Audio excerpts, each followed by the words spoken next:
राम।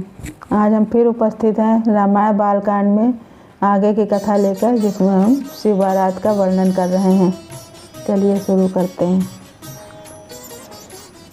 बर अनुहारी बरात न भाई, हंसी करहु पर पुर जाई। विष्णु बचन सुनि सुर मुस्काने, निज निज सेन सहित बिल गाने। हे भाई, हम लोगों की यह बारात वर के योग्य नहीं है। क्या पराए नगर में जाकर हंसी करवाओगे? विष्णु भगवान की बात सुनकर देवता मुस्कुराए। वे अपनी अपनी सेना सहित अलग हो गए। मन ही मन महेशु मुस्काही, हरि के बिंग बचन नहीं जाही। अति प्रिय वचन सुनत प्रिय केरे, द्रंग ही प्रेरी सकल गण टेरे। महादेव जी यह देखकर मन ही मन मुस्कुराते हैं कि विष्णु भगवान के व्यंग वचन नहीं छूटते। अपने प्यारे विष्णु भगवान के इन अति प्रिय वचनों को सुनकर शिव जी ने भी भृंगी को भेजकर अपने सब गणों को बुलवा लिया। शिव अनुशासन सुनि सब आए, प्रभु पद जलज शीस तिन नाये।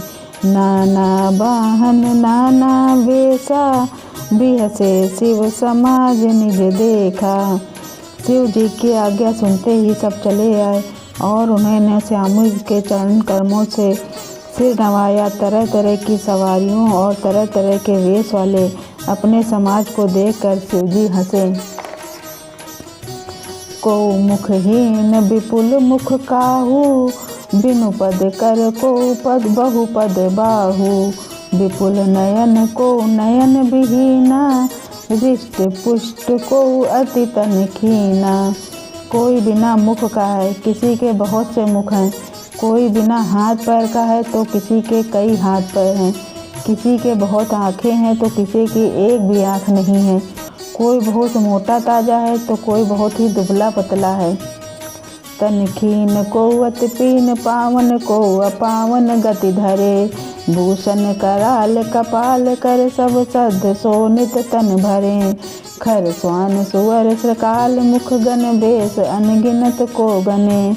बहु जिनस प्रेत पिशाच, जोगी जमात बरनत नहीं बने। कोई बहुत दुबला, कोई बहुत मोटा, कोई पवित्र कोई अपवित्र वेश धारण किए हुए है। भयंकर गहने पहने, हाथ में कपाल लिए हैं और सबके सब शरीर में ताज़ा खून लपेटे हुए हैं। गधे, कुत्ते, सुअर और सियार के से उनके मुख हैं। गणों के अनगिनत वेशों को कौन गिने। बहुत प्रकार के प्रेत पिशाच योगिनियों की जमातें हैं, उनका वर्णन करते नहीं बनता। नाचहि गावहि गीत परम तरंगी, भूत सबसे देखत अति विपरीत, बोलहि बचन विचित्र विधि। भूत प्रेत नाचते और गाते हैं, वे सब बड़े मौजी हैं।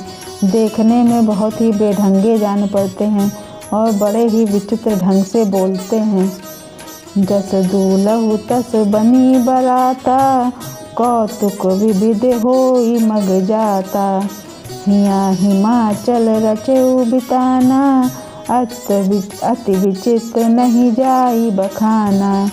जैसा दूल्हा है वैसी ही बारात बन गई है। मार्ग में चलते हुए भांति भांति के कौतुक को तमाशे होते जाते हैं। इधर हिमाचल ने ऐसा विचित्र मंडप बनाया कि जिसका वर्णन नहीं हो सकता। शैल सकल जहाँ लगी जग माही, लघु विशाल नहीं बरन सिराही। बन सागर सब नदी तलावा, हिम गिर सब कहूँ नेवत पठावा। जगत में जितने छोटे बड़े पर्वत थे जिनका वर्णन करके पार नहीं मिलता, तथा जितने वन समुद्र नदियाँ और तालाब थे, हिमाचल ने सबको न्योता भेजा। काम रूप सुंदर तन धारी, सहित समाज सहित बर नारी। गए सकल तुहि नाचल गेहा, गावही मंगल सहित स्नेहा। वे सब अपने इच्छानुसार रूप धारण करने वाले सुंदर शरीर धारण कर सुंदरी स्त्रियों और समाजों के साथ हिमाचल के घर गए। सभी स्नेह सहित मंगल गीत गाते हैं। प्रथम ही गिर बहुग्रह सवराए, जथा जोग तह तह सब छाए।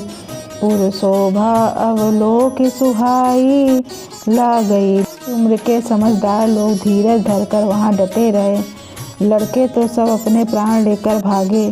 घर पहुँचने पर माता पिता पूछते हैं, तब वो भय से काँपते हुए शरीर से ऐसा वचन कहते हैं।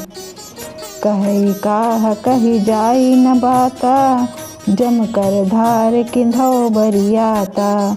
बरी बौरा बस हैं असवारा, ब्याल कपाल विभूषण छारा। क्या कहें, कोई बात कही नहीं जाती। यह बारात है, यह यमराज की सेना। दूल्हा पागल है और बैल पर सवार है। सांप कपाल और राख ही उसके गहने हैं। तन छार ब्याल कपाल भूषण, नगन जटिल भयंकरा। संग भूत प्रेत पिशाच जोगिन, बिकट मुख रजनी चरा। जो जियत रहे बारात देखत, पुण्य बढ़ते ही कर सही। देख ही सोमा विबाहु, घर घर बात अस लरिकन कही। दूल्हे के शरीर पर राख लगी है, सांप और कपाल के गहने हैं। वह नंगा जटाधारी और भयंकर है। उसके साथ भयानक मुख वाले भूत प्रेत पिशाच योगनियाँ और राक्षस हैं। जो बारात को देखकर जीता बचेगा, सचमुच उसके बड़े ही पुण्य हैं और वही पार्वती का विवाह देखेगा। लड़कों ने घर घर यही बात कही। समुझ महेश समाज सब, जननी जनक मुस्काही। बाल बुझाए विविध विधि, निडर हो डर नाही। महेश्वर शिव जी का समाज समझकर सब लड़कों के माता पिता मुस्कुराते हैं। उन्होंने बहुत तरह से लड़कों को समझाया कि निडर हो जाओ, डर की कोई बात नहीं है।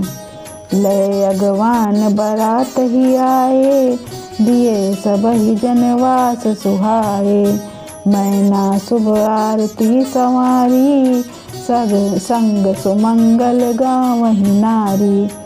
अगवान लोग बारात को लिवा लाए। उन्होंने सबको सुंदर जनवासे में ठहरने को दिए। मैना पार्वती जी की माता ने शुभ आरती सजाई और उनके साथ की स्त्रियां उत्तम मंगल गीत गाने लगीं। कंचन थार सोह बर पानी, परिछन चली हरई हरसानी। बिकट वेश रुद्र रही जब देखा, अबलन उर भय भयउ विशेषा।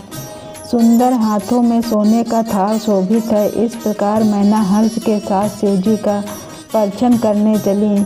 जब महादेव जी को भयानक वेश में देखा, तब तो स्त्रियों के मन में बड़ा भारी भय उत्पन्न हो गया। भागी भवन पैठी अति त्रासा, गए महेशु जहाँ जनवासा।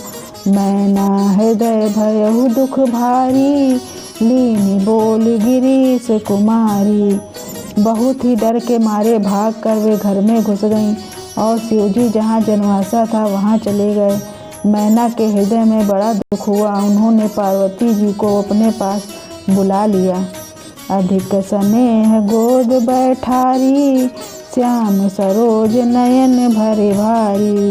जही विध तुम्हि रूप अस दीन्हा, तेहि जड़ बरु बाउर कस कीन्हा।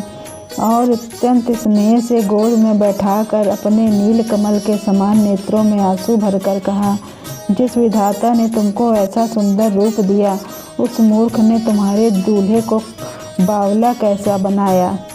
कस कीन बरु बहुराए, विधि जही तुम्हें सुंदरता दई। जो फलु चहई सुर तर सो, बर बस बबुरु लागही। तुम सहित गिरते गिरो पा, जरो जल निधि महु परो। घर जाऊ अब जस हो, जग जीवत विबाहु न हो करो। जिस विधाता ने तुमको सुंदरता दी, उसने तुम्हारे लिए वर बावला कैसे बनाया। जो फल कल्प वृक्ष में लगना चाहिए, वह जबरदस्ती बबूल में लग रहा है। मैं तुम्हें लेकर पहाड़ से गिर पड़ूंगी, आग में जल जाऊंगी या समुद्र करूंगी। भई विकल अबला सकल, दुखित देख गिर नारी। कर बिलाप रोदित बदित, सुता स्नेहु संहारी। आज की कथा हम यही समाप्त करते हैं। कल आपसे फिर मिलेंगे। तब तक के लिए जय श्री राम।